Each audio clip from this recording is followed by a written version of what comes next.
tube of view, so to speak. Let's update our ticker. And we need to also turn on multi-guest. Welcome, ladies and gentlemen. Welcome. We're just getting started. I am, of course, as usual, running late. It would not be a day that ends in Y if I were not running late. Welcome, welcome, welcome. All right, there's that. Let's move that on down here. If you'd like to join, hello there, Political Sis. Long time no see. Come on up if you've got a minute. Come on up if you've got a minute to get all up in it. I'm still getting set up, of course, because I am unorganized AF. Hooah! And again, running late. As per usual. All right, let's fix this ticker right here. All right, multi-guest is open, ladies and gentlemen. We are in day number 2 of our week schedule with Tuesdays. We're doing the Democratic primary debate from 2020. And if there happens to be time before I pass out and fall asleep, we will go ahead and do the primary debate with Donald Trump from the second one from 2016. There were like 13 or 14 or something like that back in 2016, but we did the first one last night. We're going to go ahead and do the second one now. I need to update this. Actually, maybe I might even just go ahead and do Joe Biden's interview with Howard Stern again. That was delicious. All right, Joe Biden's 2020 Democratic primary debate. Apply. Welcome, ladies and gentlemen. Go ahead and come on up if you'd like to have a conversation about this, as well as commentate on what we're going to be seeing. I'm going to go ahead and get it started because it is a long video. It is long video. Thank you for the follow. Thank you for tapping the screen. Thank you for the gifts, ladies and gentlemen. Let's go ahead and hit that play button and just go ahead and get started. If you'd like to join up. Good evening, I'm Lester Holt, and welcome to night 2 of the first Democratic debate in the 2020 race for president. Good evening, I'm Savannah Guthrie. Last night we heard from 10 candidates, and now 10 more take the stage. And again tonight we'll be joined to the questioning by our colleagues, Jose Diaz-Balart, Chuck Todd, and Rachel Maddow. The candidates are in position, so let's get started. Tonight, round 2, Colorado Senator Michael Bennet, former Vice President Joe Biden, South Bend, Indiana Mayor Pete Buttigieg, New York Senator Kirsten Gillibrand, California Senator Kamala Harris, former Colorado Governor John Hickenlooper, Vermont Senator Bernie Sanders, California Congressman Eric Swalwell, author Marianne Williamson, and former tech executive Andrew Yang. From NBC News, Decision 2020, the Democratic Candidates Debate. Live from the Adrian Arsh Performing Arts Center in Miami, Florida.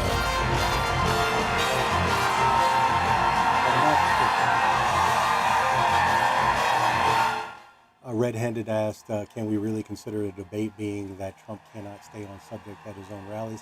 Well, we'll find out. Let me go ahead and pause it real quick and say this about the debate coming up on Thursday that we will be live for. The debate on Thursday, Donald Trump is lowering expectations. So all he has to do is stay on topic and people will think that he sounds presidential, sounds wonderful. All he has to do is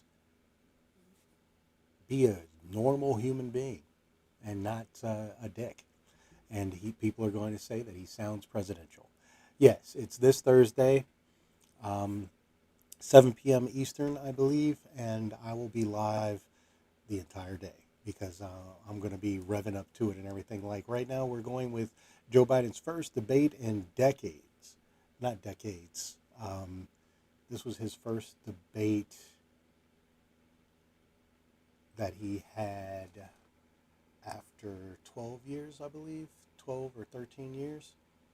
But let's go ahead and get playing it back again.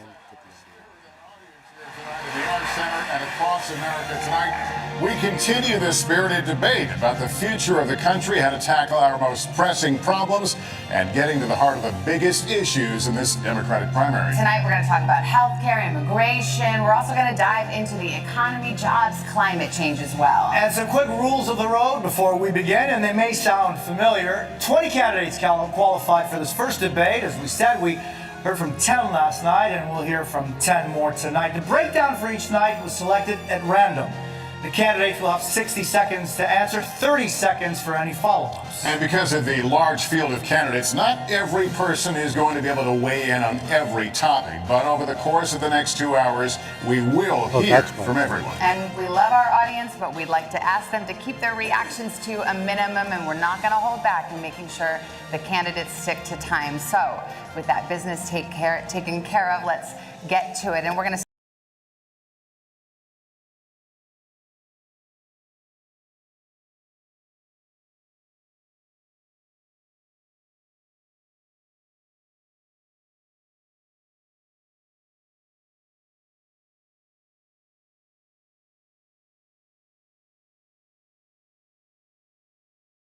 start today with Senator Sanders. Good evening to you. You've called for big new government benefits like universal health care and free college. In a recent interview, you said you suspected that Americans would be, quote, delighted to pay more taxes for things like that. My question to you is, will taxes go up for the middle class in a Sanders administration? And if so, how do you sell that to voters? Well, you're quite right. We have a new vision for America. And at a time when we have 3 people in this country owning more wealth than the bottom half of America, while 500,000 people are sleeping out on the streets today, we think it is time for change, real change. And by that I mean that health care, in my view, is a human right. And we have got to pass a Medicare for all single-payer system. Under that system, by the way, vast majority of the people in this country will be paying significantly less for health care than they are right now. I believe that education is the future for this country. And that is why I believe that we must make public colleges and universities tuition free and eliminate student debt. And we do that by placing a tax on Wall Street. Every proposal that I have brought forth is fully paid for. Senator Sanders, I'll give you 10 seconds just to answer the very direct question. Will you raise taxes for the middle class in the Sanders administration? People who have health care under Medicare for All will have no premiums, no deductibles, no co-payments, no out-of-pocket expenses. Yes, they will pay more in taxes, but less in health care for what they get. Thank you, Senator. Senator Bennett, we're going to get to everybody, I promise, but let me just, Senator Biden, promise, everybody's going to get in here, promise. Vice President Biden, Senator Sanders, as you know, has been calling for a revolution. Recently, in remarks to a group of wealthy donors, as you were speaking about the problem of income inequality in this country, you said, we shouldn't, quote, demonize the rich. You said, nobody has to be punished. No one's standard of living would change. Nothing would fundamentally change. What did you mean by that? What I meant by that is, look, Donald Trump thinks Wall Street built America.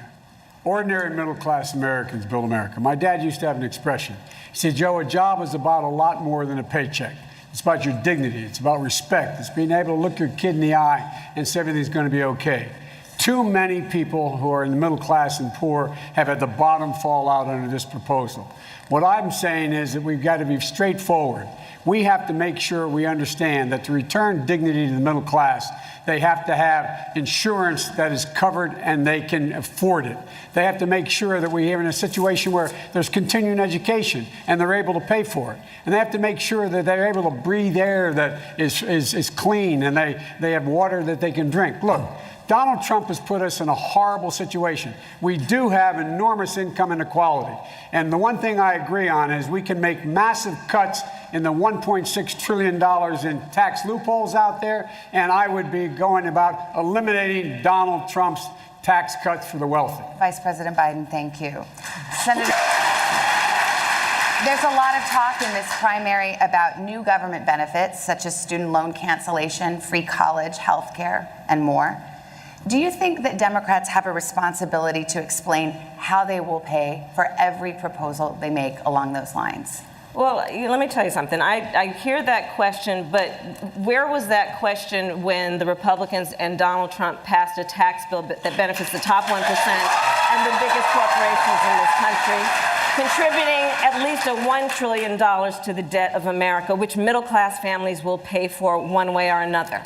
Working families need support and need to be lifted up, and frankly, this economy is not working for working people. For too long, the rules have been written in the favor of the people who have the most and not in favor of the people who work the most, which is why I am proposing that we change the tax code. So for every family that is making less than $100,000 a year, they will receive a tax credit that they can collect up to $500 a month, which will make all the difference between those families being able to get through the end of the month with dignity and with support or not. And on day one, I will repeal that tax bill that benefits the top 1% and the biggest corporations of America.